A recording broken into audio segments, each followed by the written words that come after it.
Well, it interested me a lot over the course of our webinar series that we always got great feedback when we do a program on governance. And it struck us that then we've done a lot of, under Jeremy Taylor's leadership, we've done a lot of writing on governance, and we've had some of you have actually participated in the webinars. But it was striking to me how much interest there was in the topic. And I think we've talked about governance. The theme has come through a lot in the conversations we've had, particularly with not just with respect to the last panel, but in terms of aligning investments with Catholic values. So I'm very pleased to introduce Paulita Pike. We're privileged to have Paulita as one of our trustees. Paulita and I were colleagues back in the 20th century. She was obviously much younger, but at that time, and still is much younger than me. And no thanks to me, Paulita is now one of the country's, I would say, the leading lawyer advising mutual funds and their boards. So she knows something about governance, and she's a double domer. In fact, Father Hesburgh performed her wedding, so that I think is that was pretty impressive. And Paulita recently joined the Board of Trustees at Notre Dame. So, Paulita? Oh, we have one. You want to? Okay. Well, we had. So Paul Stevens, who I mentioned earlier, was supposed to be on this panel, and he suggested that this would be a good way to start as a illustration of a governance failure. So I will take the clicker so we can get rid of it. Yeah. Excellent. Thank you so much, Tom. Well, it really is a thrill and a privilege to be here today with everybody, and the sessions really have been incredibly informative. I've been learning a lot.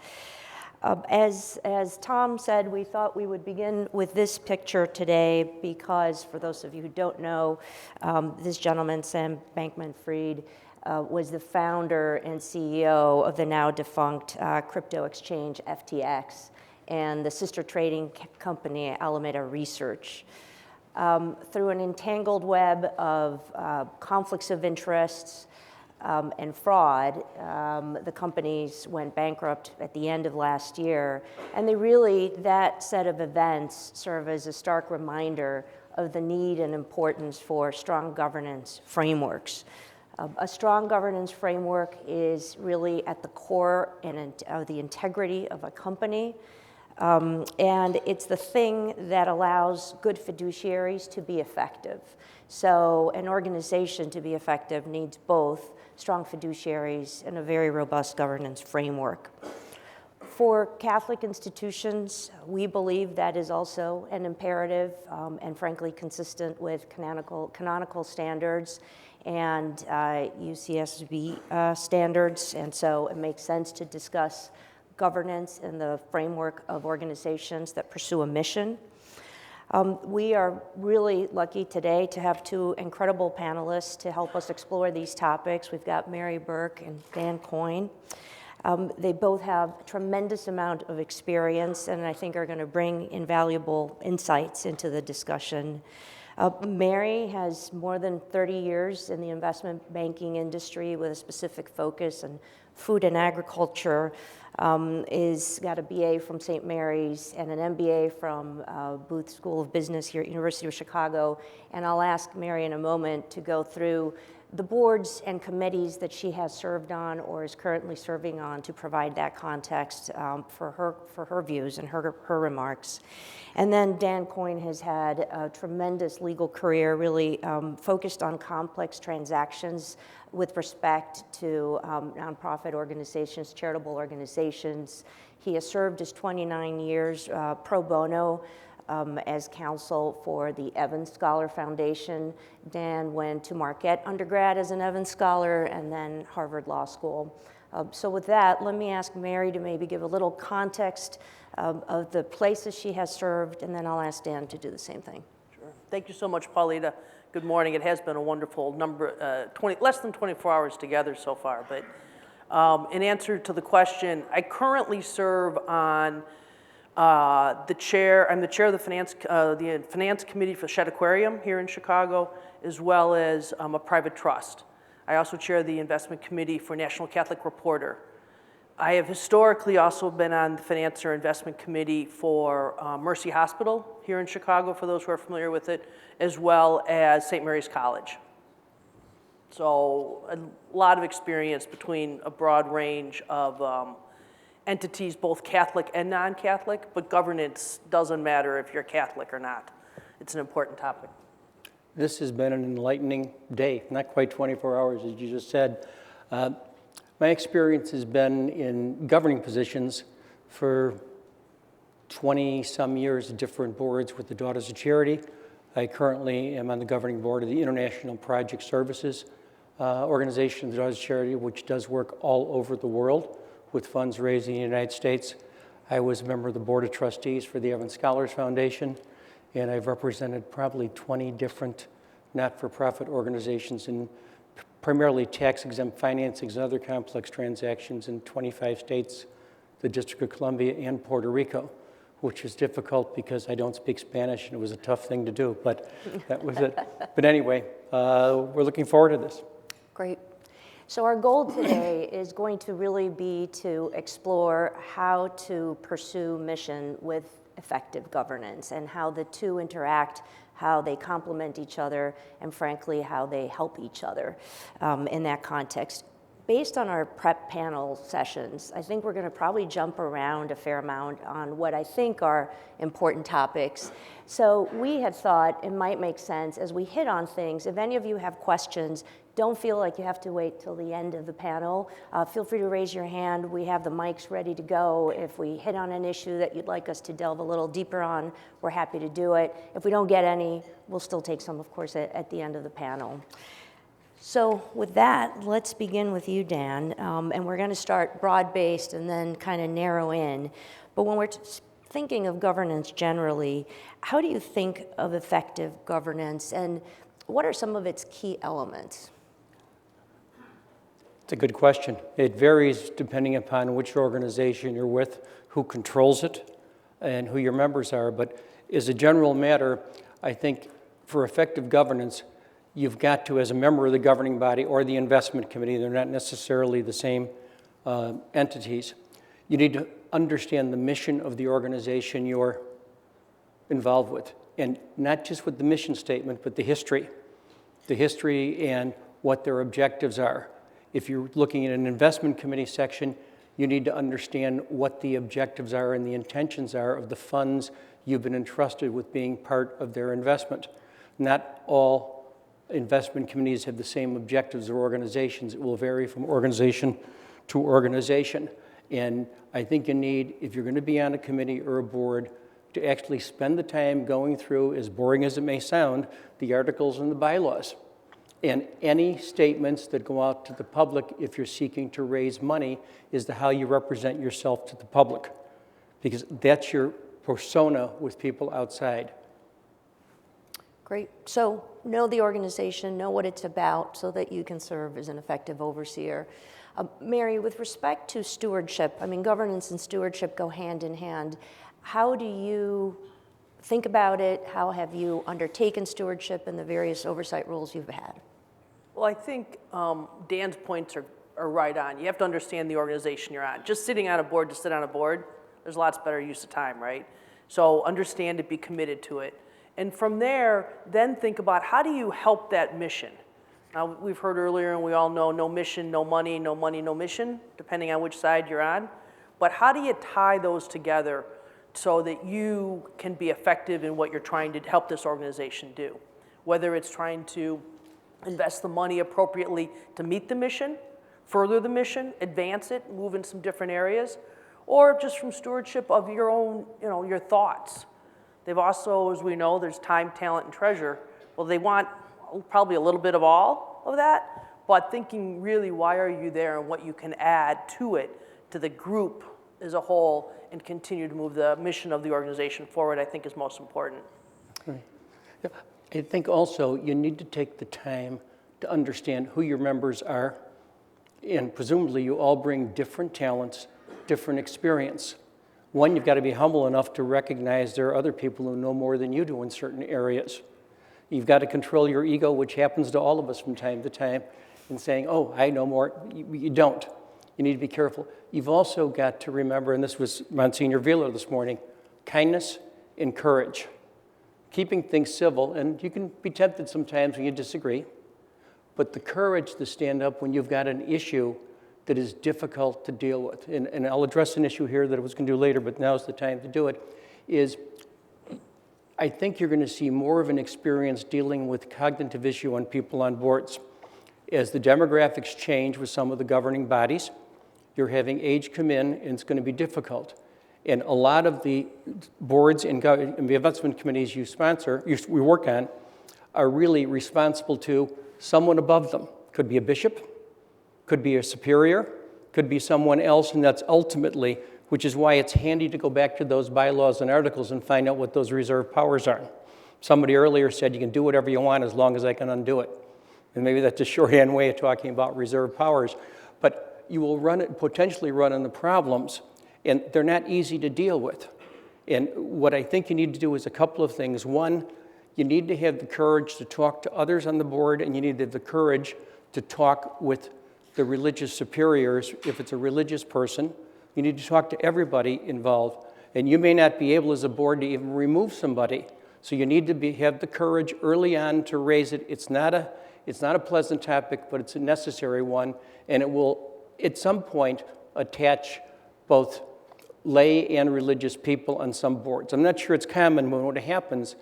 The other thing is, depending upon who's got authority to take certain actions, authorize certain expenditures, make sure you've got backup in the case, if you're really worried about cognitive, that you've got prevention or knowledge before something happens.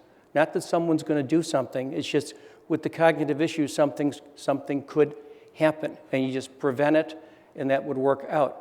It's a tough area to deal with, but one to be aware of. Someone suggested when I was talking with them last night that maybe what you do is you address it and you set up a periodic discussion within the board with self-evaluations in where you are. That was in response to a discussion where somebody raised, well, we're not putting anybody over 60 on a board. Well, I think you lose too much talent and people with time if you'd set up an age process, because we all know people that are in their mid or later 80s that are still as competent as can be, even though they may have to walk around with a cane, their cognitive abilities are great. So enough for the cognitive. I just want to heighten everybody that that's an issue that's there, and it may be there more, and it's going to take the courage. It's not pleasant to deal with, but it's darned important. So let's dive right into and continue to dive a little further into that issue, because I agree with you. One thing is courage.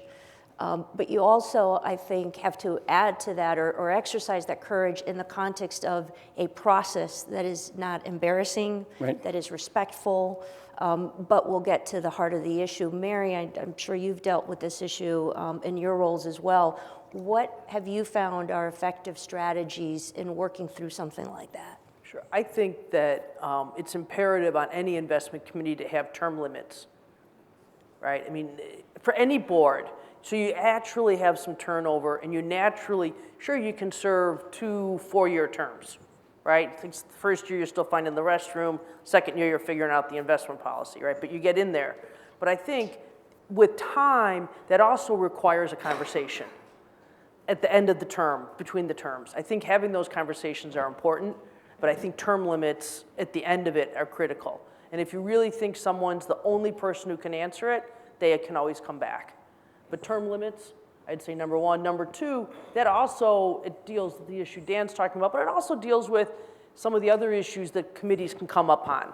The person who always talks, the person who maybe isn't as well prepared, the person who is on the board for some self-serving reasons versus the betterment of the mission.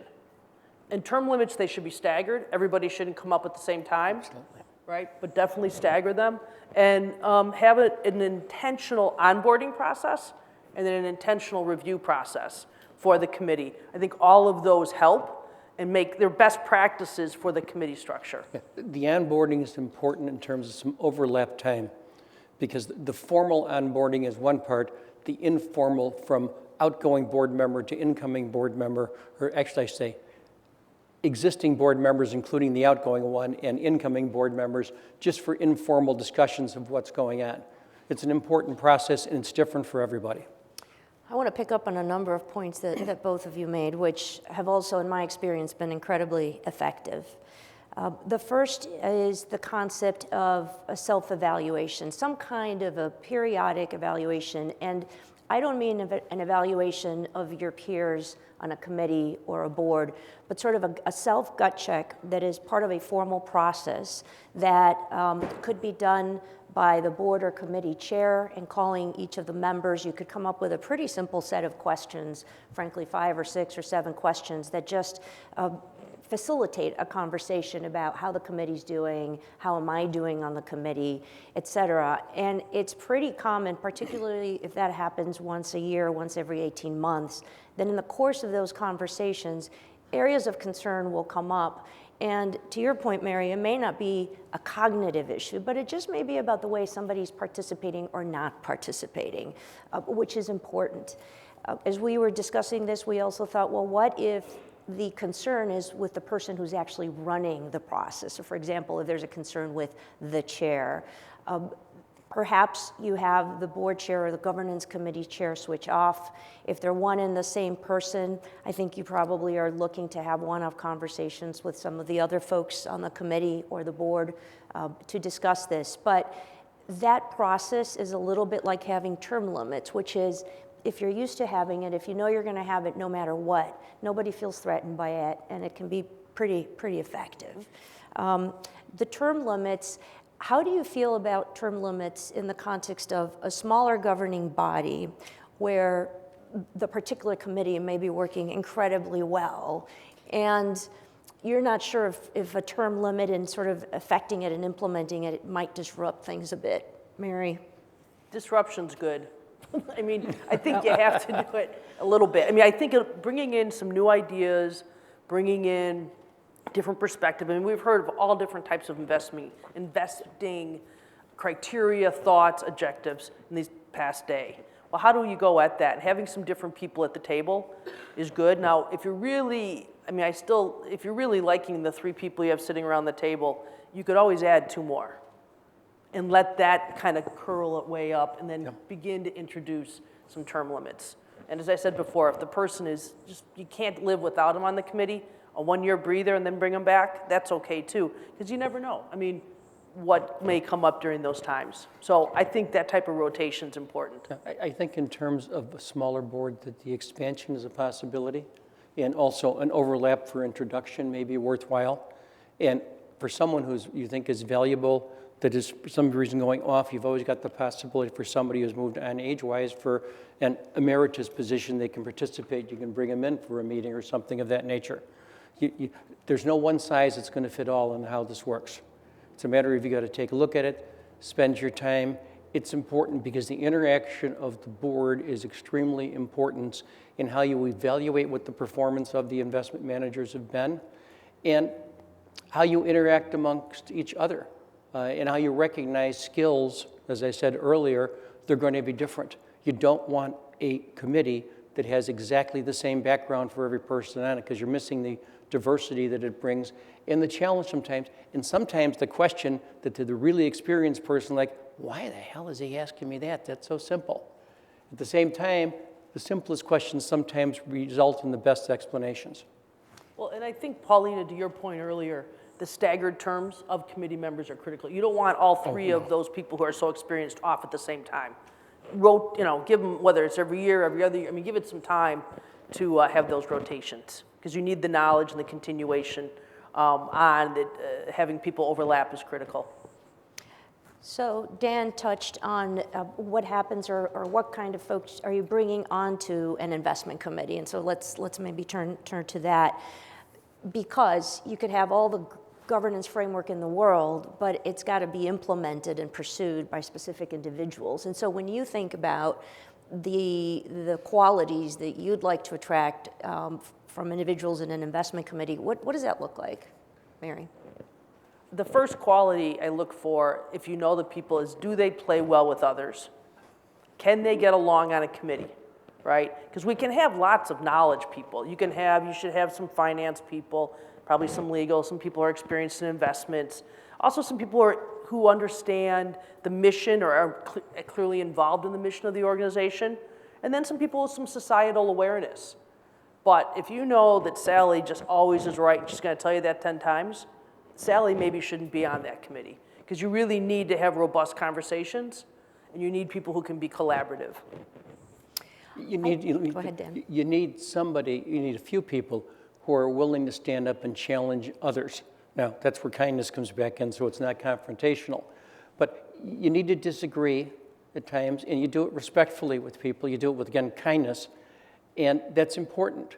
And it's even with people that have more knowledge than you, as I said earlier, maybe it's a simple question, but sometimes you should say, I may be new at this, but I think there's a question you ought to think about, or I disagree with you.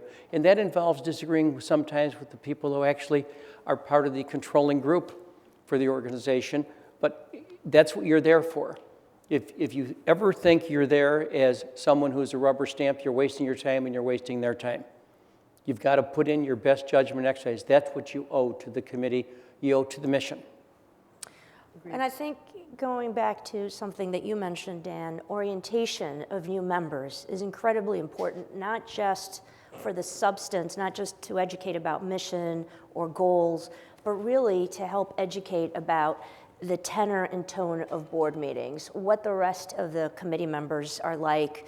Oftentimes, I work with boards who, before there is a retirement coming up, one or two, they will actually do a search and bring on the new people with about a 6 month to 1 year overlap period before the others retire, so that the new members of the board or the committee really have a sense of how that board works together. And this notion that when you sit on a board, you are there to serve, the connection between service and being a board member and sort of checking ego at the door, that can also be addressed both through the orientation and the overlap period. It's amazing how people pick up on board dynamics just by sitting in a room, being the new person, and seeing how everybody else interacts. So I completely agree with those points. I mentioned goals, so let's talk about investment committees. Now we're just going to start to get a little more narrow, and let's talk about investment committees. Broadly speaking, Mary, how do you think about investment committees and goals? Yeah, well, the first thing when you think about investment committees is returns, right? What's the return? But there's much more that investment committees should be doing over time. So I believe there should be annual goals for any committee that's within a corporate structure like that. So the investment committee should have goals beyond, in addition to monitoring the portfolio. How about education? Education of members, education of the mission, education of other ways of thinking about it. Also, what about instead of, I think for a long time, and some of the panels talked about it earlier, committees, as Catholic investors, we were a lot of no, we can't do this, we can't do this, we can't do that. We've started to think more about what can we do and how do we make a difference. So let's educate on what we can do. Let's talk about, I love the conversation earlier about dignity of work. Well, what's that look like to support? How can we make some investments maybe that help support that? How do we be proactive and to have some dialogue around some of these topics? You can put it either in the education bucket or other goals, but think about it within the committee of what else you should be doing and thinking about. So I think goals, annual goals for the committee are important. And so you would review them once a year? Review them, put them in place once a year and review them once a year. And I think part of it too is you should review, obviously, the investment policy statement, right, which I know we have a whole bunch of other questions about. And we're going to get to and that we'll get too, to that, we so know yeah. Dan, how do you think about the broad-based goals of an investment committee beyond the oversight of investment returns? I think you've got to go back to your mission and find out what the objectives of the organization are, what the purpose of the organization is, and importantly, what the time frame of the use of the corpus is. And that's going to vary from organization to organization. Some of you may need to generate expending 20% of it and realize your funds are only going to last so many years. Others may be, this is a long-term fund and it's out for 10 years before we expect to use it. It's a whole different impact on how you're doing your investing.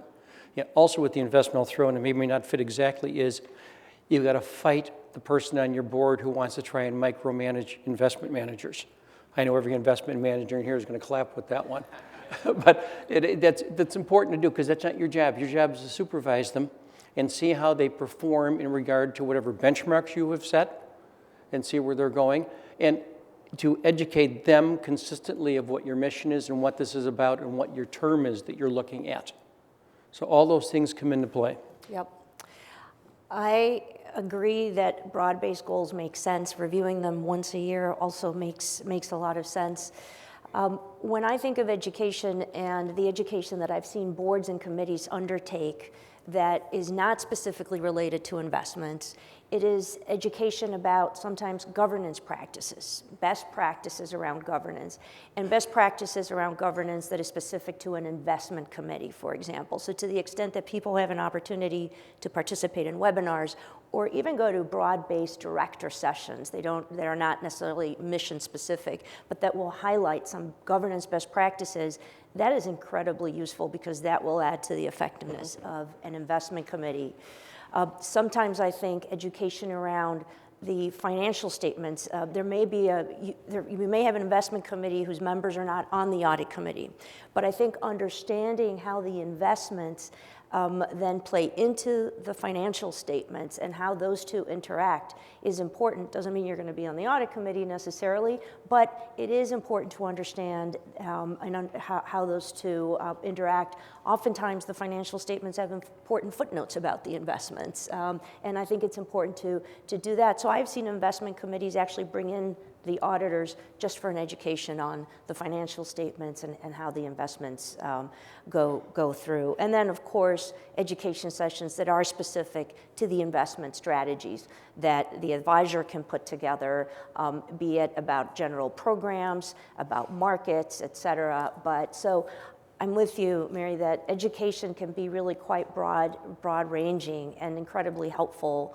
on topics that may not be the most intuitive necessarily for an investment committee. And if I could add to that, I sat on an investment committee where donors donated money to this organization for certain reasons, whether for endowment, for scholarship, or different projects. Well, and the donor on an annual basis received a letter saying, thank you so much, your endowed fund has grown by X, due to the investment committee and their work. Well, people on the investment committee had never seen those letters. So to have them tie the piece back to what they're doing day in and day out, to now understand that donors actually sometimes decide where to invest based upon returns and communication. I think the clarity and the openness that you talked about last night, Scott, on the panel was part of that, was making sure there's full disclosure. And I think tying those pieces together can happen in the I put an educational bucket, but I think that's important. I think that goes down to the micro level as well. Even where you're doing a broad base of donors that aren't really going to the investment committee but to your mission, the practice of sending out your thank you letter together with a follow-up is you asked it to go for this, here's what it went for, is very important. It's also a smart fundraising practice, but to send it out. I know that the International Project Services does that, and you will see return grants, and people are entitled to know what's happened to their funds, what's going on. I think that's important. Dan, let's talk about measuring success and what that means. How do you think about investment success and then sort of mission success? And they go hand in hand, but they're not necessarily one and the same. Yeah, nice simple question, thanks. That covers, I think, almost everything that's been talked about here. I mean, it's really just a summary of what that is. Investment success, we immediately think of how did you perform? This morning we talked about, well, how did you perform means more than what was the monetary return on your investment. Earlier today there was talk about what was the economic impact, and people haven't paid attention to that. And there's an economic impact that's out there that should you spend time thinking about that, what's going to happen? What about the economic benefit conveyed to the mission investment by people in various activities, whether it's teaching a group of women to be entrepreneurs in Africa, whether it's spending money to get a drug to women who are pregnant with AIDS early enough where the baby is born AIDS-free, or whether it's money spent to get women out of traffic situations, or to bring fresh water to somebody, clean water, and making sure they know how to perform and maintain the equipment so that it's working 4 years from now rather than just an old piece of decaying, metal and whatever else is in them. I think that's part of what I think you need to take a look at in terms of measurement. How do you do that in terms of quantification? I don't know. It was mentioned earlier, it's difficult to try and do, but some of it's going to be a gut reaction. Some of it's going to be one where spending the time, as got mentioned earlier, is going to be worth trying to quantify it, but you will see that it's there. You see the fact that a village of 500 people now have water that's clean as opposed to water from a pond that they shared with donkeys. Or the fact that you have a couple of women that were unchained that had been captured and trafficked. Is public is saying, well, there was 1 or 2 women. To them, it was everything and they were freed. So I don't know how you quantify it. I'm not even going to try to think about that, but those are things that you put into your measurement, and that's mission-driven.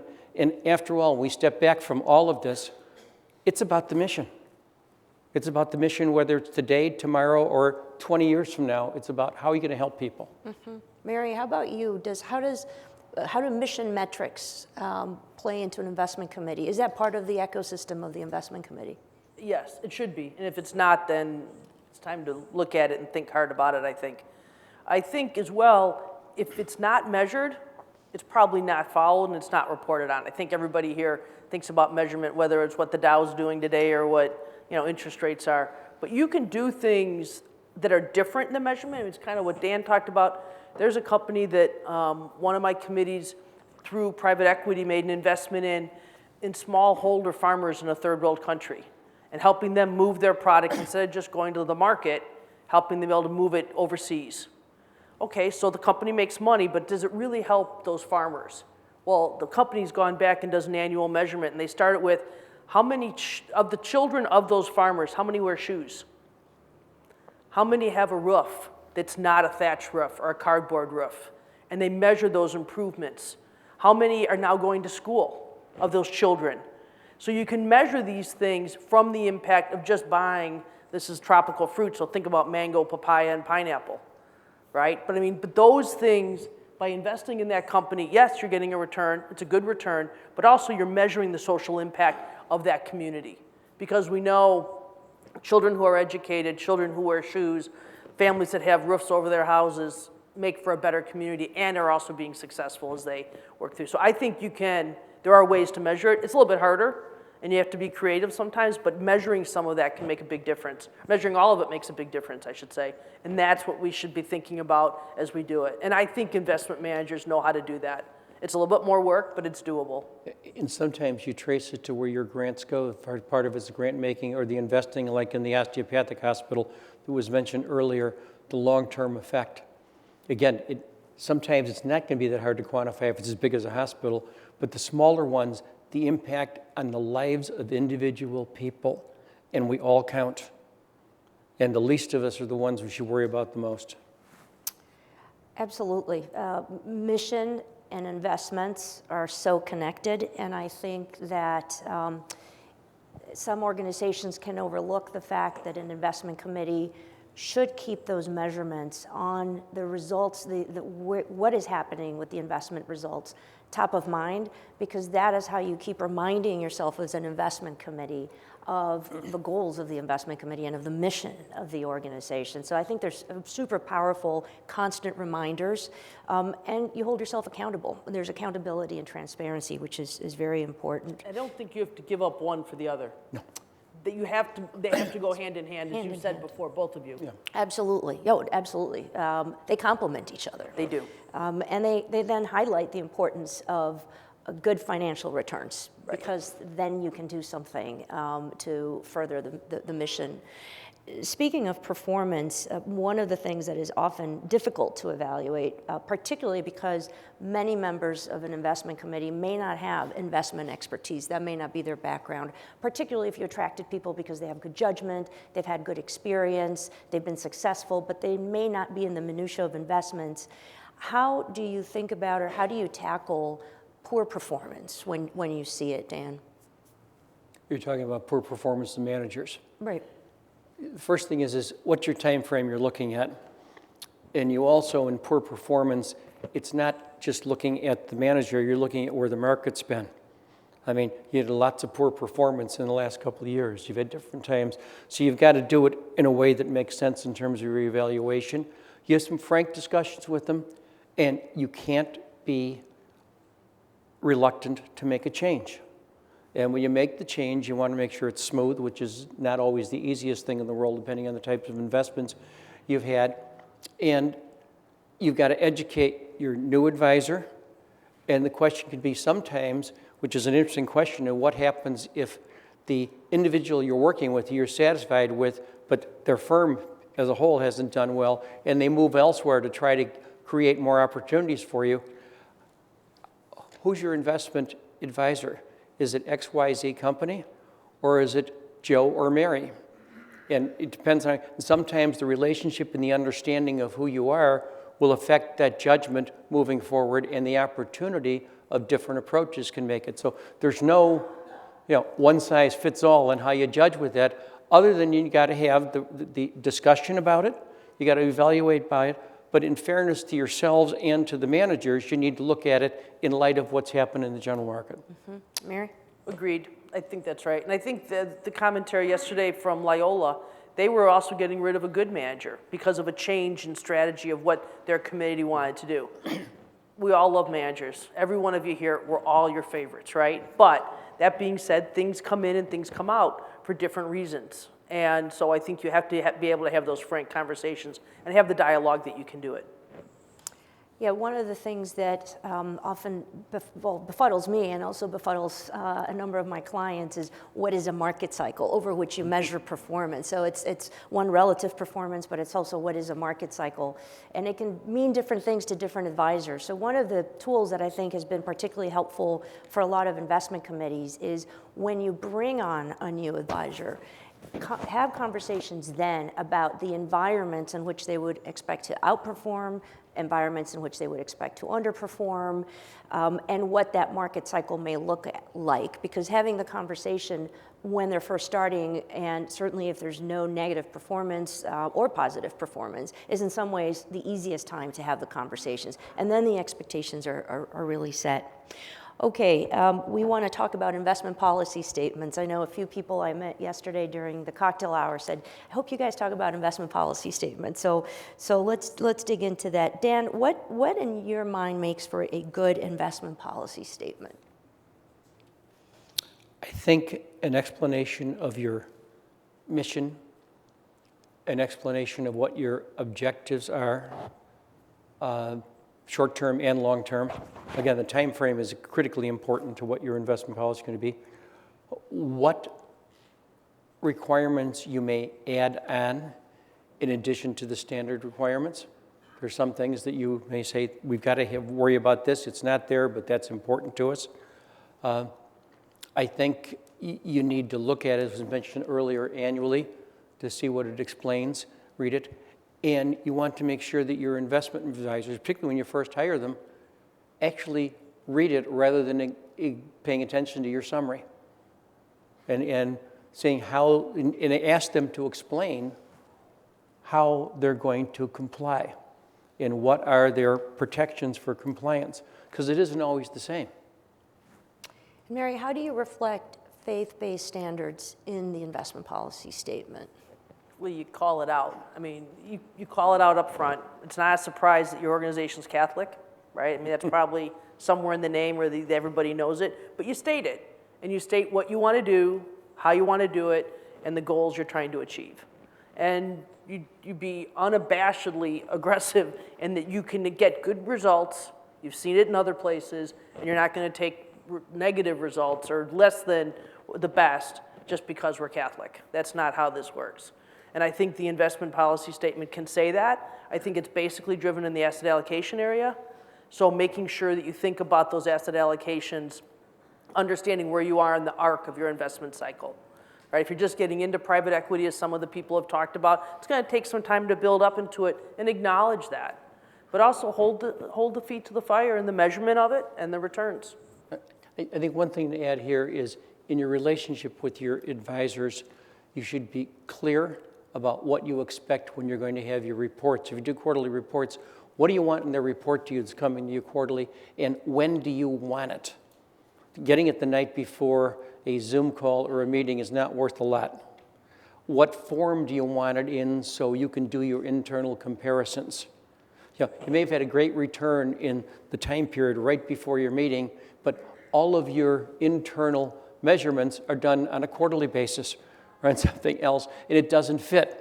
You've got to make sure everything fits into that and you get it early so that you've got time to talk about it. And make sure you have enough time set aside for you to look, but for them to explain as well as you want. And ask your investment advisors, what can we do to make your job easier to be better? Don't be reluctant to do that. Sometimes people are, but go and ask them, what can we do to make your job easier for better performance for you and for us? Well, you bring up reporting, which is reporting premised on the investment policy statement Right. and the goals, and presumably you're reviewing the investment policy statement once a year as well.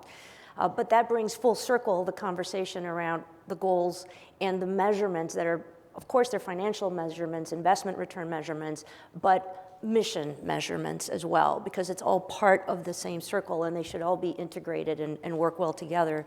Dan, you bring up a very good topic, which is the topic of board reporting or investment committee reporting.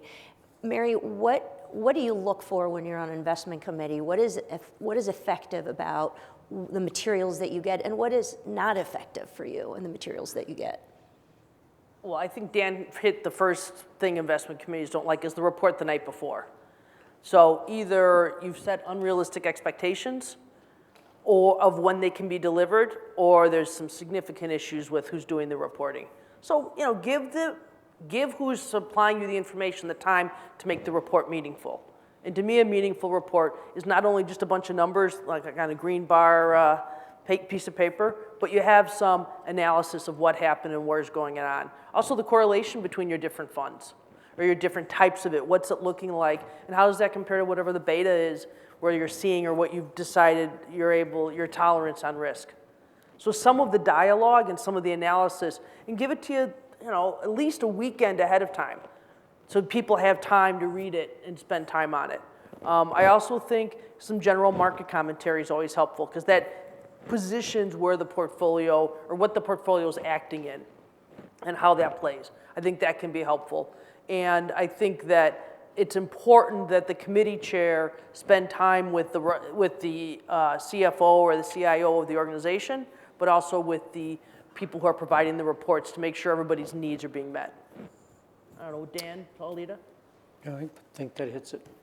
I have an anecdote about board reports and board reporting. So I've been in boardrooms for most of my career. I was very fortunate. I had a fantastic mentor who's a good friend of Tom's, who really started to take me to boardrooms when I was a third-year associate, so early on.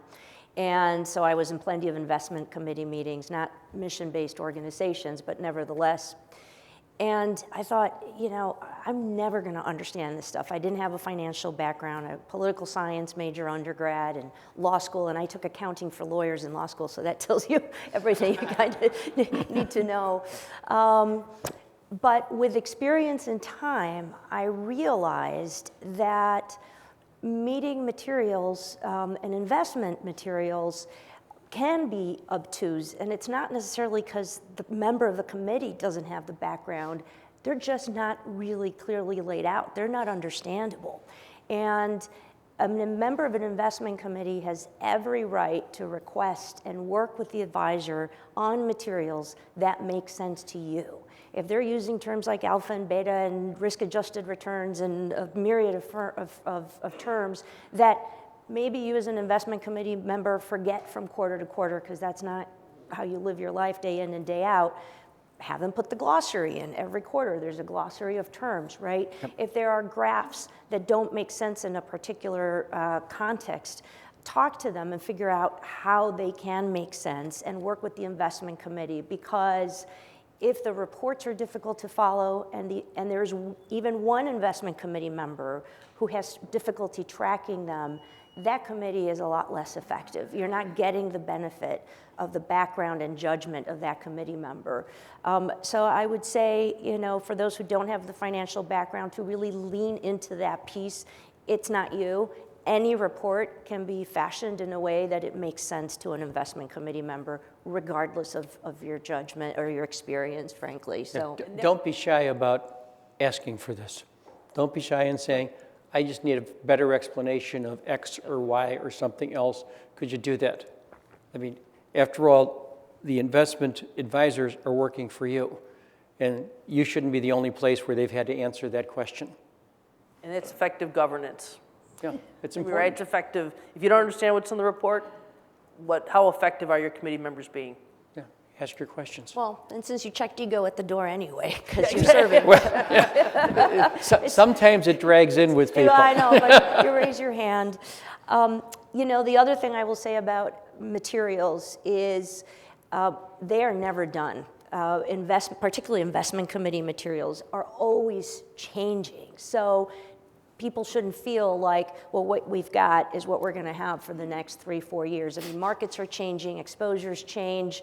There may be investments that you didn't know that an advisor had that come up in the course of a conversation, and it occurs to you that, oh, gee, you know, maybe there should be a part of the report that highlights when we have this kind of exposure.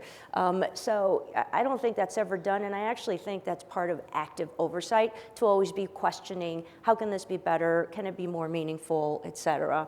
I think, Paulita, on that point, we've seen changes in these past couple of weeks. I think it's within the purview, we talked a little bit about this, of the investment committee. What checking accounts does your organization have their money in? How much money do they have in those accounts? Are those accounts fully insured? Should they move? I mean, the whole strategy of what your regular checking account is or where it's at. You think of investment portfolios, but where your cash is part of what's showing up on the left side of the balance sheet. So where is that, and how is that part of the conversation now? Because I think that what's happened over the past couple of weeks brings all of that to the forefront. And if say you have 3 or 4 managers, and so you want to diversify, and you've given a slightly different direction to A and B and C, but not D, and one of them you want to have more of a protection on the downside. Another one said we're going a little riskier, which fits within your general investment policy, but it varies a little from investment advisor. Make sure you take the time to fully understand that each time you review them, because it's going to have an impact on what's going to happen with you. And that's only fair to do that to them and to you in understanding what's happened. Yeah, that's right. Great. I have a couple more questions, but I want to be sure there aren't any questions from any of you. Right here. Yeah, there's a couple hands. I think there's somebody in back here. Oh, she's bringing okay. it. Sophia's on her way. Yeah. Sophia's, yep. Thank you, Okay, There's one in the there's back, one in the too. back, too. as well. We'll get there. One of the governance issues I struggle with the most is board recruitment, and particularly investment committee recruitment, because there tends to be an inverse correlation between the skills that I'm looking for and the time that potential board members or committee members have to actually commit to this committee. So a couple of specific questions around that, as well as the general. First is, do you recommend creating job descriptions for committee members or board members so that you know what you're looking for when you go out? Or do you look among the pool of people that you have access to and figure out who's going to be best? The second is, and it's related, is do you consider, what's your experience with the success of choosing committee members for an investment committee who are not also board members? Thank you. I would Mary, say do you yes wanna to the start? first one. You should have job descriptions, or at least understand the responsibilities of the investment committee. So that should be clear, and that's probably spelled out in the general charter or in some statement from the organization, because it also will spell out who has the authority. Does the investment committee advisory to a general congregation that's going to take their recommendations and do it may or may not, or does the investment committee receive the authority to make those decisions? So I think a job description or a responsibility expectation helps clear a lot of that up, and you want to make sure that it's not worded so as to scare people away in the sense of use some common language versus beta, alpha, and everything, kind of get down to so everybody can understand it, because you need diversity of thought, is my opinion. Yeah, I don't think you need to have an absolute requirement of 100% overlap between board membership and investment committee membership. You need some overlap, I think, to know what's going on with the board and what's happening in that. I also need, when you're recruiting people, to make sure that their projected availability from a time frame fits with your term limits, with your project. You don't want somebody to come in for 2 years if you've got 5-year term limits, or with 2 terms possible. You want to make sure they're going to have availability, and that's less important than it used to be geographically, because you're doing so many things online, but I'm a firm believer at least 1 live meeting a year, if not more than that, depending on how often you're meeting. I think you've got to judge that depending on your committee needs and where you are, but there's a lot to be done at live meetings that doesn't happen in Zoom meetings. But I don't think there's a need for mandatory overlap, but I think you can do it required overlap to some extent. Part of what's underlying your question, and it's been my experience, is it takes a long time to find a really good director, you know? So when I work with boards and they're maybe have a retirement coming up in a 3 or 4 year period, that is something that board is keeping a very close eye on. And I would say typically 2 years prior to when they want the new folks or the new person in, that's when they start the search, because you want to find the right person, and it's not just about the time and the expertise, but it's also about how they're going to interact with the committee or the board. And I'm with Mary. I don't know that a job description is necessarily the thing that I have found most helpful, but sharing charter documents, the goals of a committee, the mission of the committee or the organization, so you can be sure you're attracting people that are aligned in values and in temperament is what's most important. But you really need to let them know how much time is going to be involved, how many meetings you expect to have, what you think the requirements are in time to prepare for the meetings, whether the meetings are going to require travel at all for them. When you're looking at board, just be careful of those who are large donors who expect to be in a board so they can tell people they're on the board. We've all run into that. We've all run into that at various places, and it's difficult. Yep. The one thing I would add too is that someone told me early on, my job as a board member is to find my replacement. Good So statement. if you make it everybody's job to find because you're going to term off, you might as well, if you believe in it, you want someone good. That's a great point. All right. We had a question back there. Yes. So this is a great conversation because our congregation does have an investment advisory board, but there's no parameters at all. One of the parts of governance I wanted to find out, like, for when a person joins your advisory board, what kind of documents they sign, like a conflict of interest policy or any other type of documents that might be good in that respect? Go ahead. Conflict of interest you should, confidentiality you should, as well as I would add some sort of understanding of the what the expectation is me as a trustee to be, or me as an advisory committee member to be. And there's some best practices around that, documents that are out there that CIS could probably, I could get something to CIS they could show you around that. That's a good document as well. Yep, I agree. I think you want that kind of a document. You would share the charter documents to the extent that you have a board or committee self-evaluation, those sets of questions that we were talking about at the beginning, I would share those. Everything that you have that reflects the kind of organization that you are is important to share up front, because I think you start signaling what you want from somebody who's exercising a fiduciary role right from the start.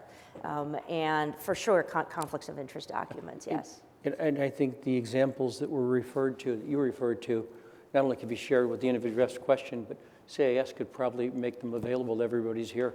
They're useful for everybody, even you just read them and say, oh, we got stuff already. There's no harm in more information. Question? Yes, thank you. This is a lot of wonderful information. Dan, you referenced at least one meeting a year should be in person.